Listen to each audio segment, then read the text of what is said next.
Hello guys. तो आज हम लोग एक पीवाईक्यू क्वेश्चन डिस्कस नहीं करेंगे, बट रैदर आज मैं एक फ्रीक्वेंटली आस्क्ड क्वेश्चन जो है बच्चों के, उन पे डिस्कशन करूँगा।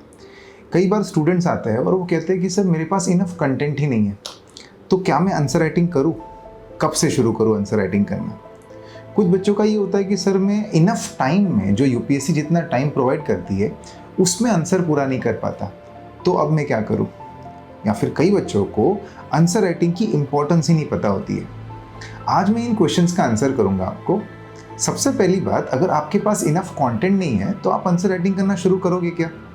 तो अंडरस्टैंड दिस, आंसर राइटिंग के मल्टीपल फायदे होते हैं।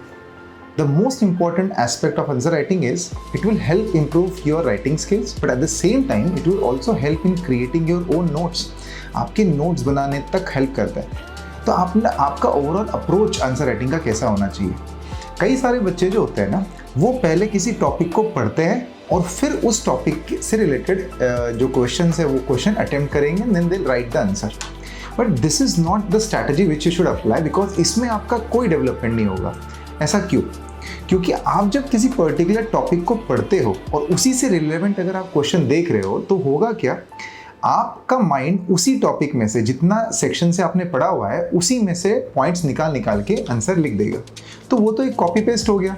तो आपकी मेमोरी ने जो अभी रिटेन किया हुआ है, उस चीज़ को लिखना कोई बहुत बड़ी बात नहीं है। And that's why you will never get that clear picture कि आपकी आंसर राइटिंग इंप्रूव हो रही है कि नहीं हो रही है। तो होना क्या चाहिए? आपने अपने माइंड को चैलेंज करना चाहिए। How? First of all the strategy should be, आपने पहले क्वेश्चन लो, उस क्वेश्चन को अटेम्प्ट करो। अटेम्प्ट करने के बाद फिर उस टॉपिक से रिलेटेड, उस क्वेश्चन से रिलेटेड जो टॉपिक है उसको जाके पढ़ो।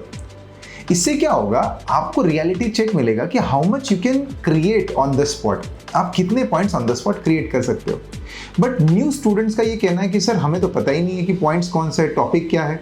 कोई बात नहीं, जो भी टॉपिक आपने हाल फिलहाल में बिल्कुल एनसीईआरटीज अगर लेट्स सपोज आपने पढ़ रखी हो, तो आप ट्राई करो कि क्या एनसीईआरटी से रिलेटेड आप कोई पॉइंट सोच सक रहे हो क्या? किसी पॉइंट से रिलेटेड हो सकता है कि इनिशियली आप 3 से 4 लाइन का ही आंसर लिख पाओगे। It's perfectly fine, but at least start with it. That is the most important aspect. अब आपकी स्ट्रैटेजी क्या होगी? आपने आंसर लिख दिया, बहुत ही खराब आंसर लिखा स्टार्टिंग में, लेट इट बी। फिर बाद में जब आप उसको इवैल्यूएट करोगे तो देखो आप कौन से और इंपॉर्टेंट पॉइंट्स इसमें ऐड कर सकते थे, and then jot down those points behind your paper. वो हो गई आपकी नोट्स।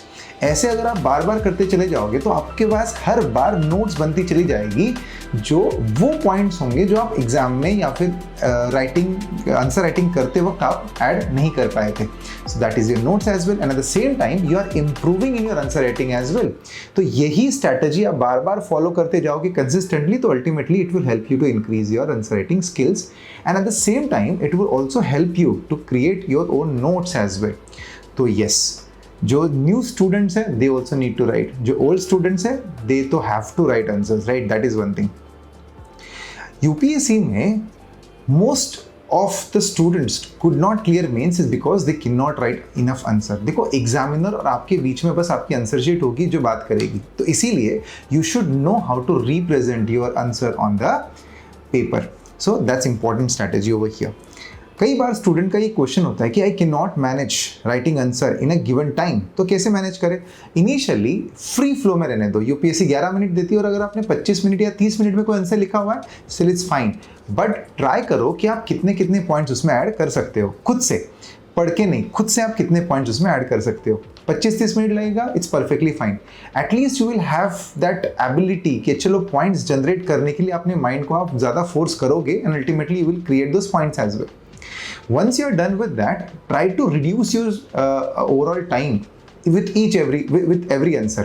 तो let's say आपने 10-15 आंसर लिखे जिसमें आपने फ्री फ्लो में टाइम दिया हुआ है, उसके बाद 30 मिनट का 25 मिनट करने की कोशिश करिए और 25 का 20। At the end of the day, you have to reach to that mark of 11 minutes, जिसमें आपकी thinking process and at the same time your overall writing process. तो quality, but at the same time that quality you should be able to attain that quality in a stipulated period of time. तो ये strategy होनी चाहिए कि पहले तो आप पूरा अटेम्प्ट कर लो उस क्वेश्चन को, चाहे जितना टाइम लगे, और उसके बाद उस टाइम को कम करते चलो। That's a important thing. कई सारे स्टूडेंट इस आंसर राइटिंग स्किल का इंपॉर्टेंस समझ नहीं पाते और उनको लगता है कि मैं पहले पढ़ लेता और उसके बाद में देखा जाएगा कि मैं आंसर लिखूंगा नहीं लिखूंगा. No, it doesn't work that way. आपने चाहे जितना पढ़ लो, but at the same time you have to write, क्योंकि एग्जाम में तो लिखना ही पड़ेगा and that is the only way you are going to get answer. So most of the students do not clear this exam is because they don't write on time. आप अगर test series लगा रहे हो, कई सारे student मुझे ये भी कहते हैं कि आंसर राइटिंग और टेस्ट सीरीज तो एक ही है सर, तो मैं टेस्ट सीरीज लगा लिया. See understand this, test series is to see how much you have improved. आप कितना इम्प्रूव हो चुके हो वो देखने के लिए टेस्ट सीरीज होती है. बट आंसर राइटिंग आपको एक्चुअल में इम्प्रूव करती है. So when you do that answer writing every day, that will help you to improve your answers. And वो आंसर राइटिंग करने के बाद जब आप टेस्ट सीरीज लगाओगे, so that will help you to see कि आप कितना इंप्रूव हो चुके हो. So that is a major difference between answer writing and a test series. I hope I have answered all these queries which I have received from students. Tomorrow I'll come up with with one new question of previous year and we'll discuss that as well. Guys, if you haven't subscribed to our channel, do subscribe it right now and click on the bell icon as well and like my video if you actually like it, so that it will help us to it will encourage us to create more and more videos like these. Thank you.